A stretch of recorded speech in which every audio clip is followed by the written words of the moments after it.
quand j'ai commencé à vouloir travailler sur le monde de la sécurité, globalement, je n'ai pas trouvé d'interlocuteur au ministère de la Défense. Zéro, aucun. J'en ai trouvé dans les services de renseignement, notamment à la DST. Et puis j'ai trouvé surtout leurs correspondants dans le monde hacker, quoi. Donc voilà. Et puis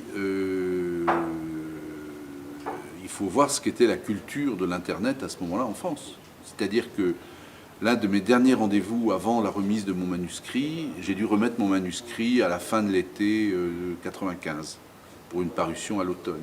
Et donc l'un de mes derniers rendez-vous, ça a été avec un cadre dirigeant de France Télécom.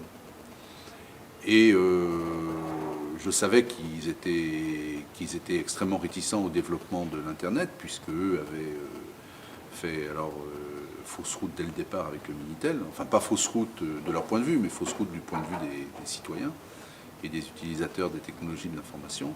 Et donc, à l'été 95, je vois un cadre dirigeant de France Télécom et je dis, je fais un livre sur Internet, est-ce qu'on peut en parler et tout ça? Et il me répond,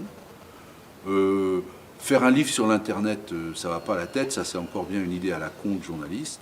L'Internet, dites-vous bien, nous, on va l'interdire et on va développer un système national, sérieux, pas américain, et on va appeler ça l'Internet 2 et on partira de zéro dans quelques années. Voilà, c'était tout ce que j'ai entendu. Ils m'ont dit, allez voir Dondou, il va vous le confirmer. Donc Dondou, je suis allé le voir, il était devenu ministre de je ne sais quoi, du commerce extérieur. Jacques Dondou, ancien directeur des télécoms. Et il m'a effectivement confirmé que oui, bien sûr, c'était une connerie et qu'on allait l'interdire. Interdire Internet? Ouais. En France. Et il voulait interdire Internet comment? Bah, comme il faisait jusqu'alors, c'est-à-dire que des politiques tarifaires totalement démentes, c'était de facto une interdiction par les tarifs. Hein. C'était, à cette époque-là, c'était juste dingue. C'était les tarifs les plus élevés au monde, c'était inaccessible, c'était impossible d'avoir... puisqu'il fallait appeler...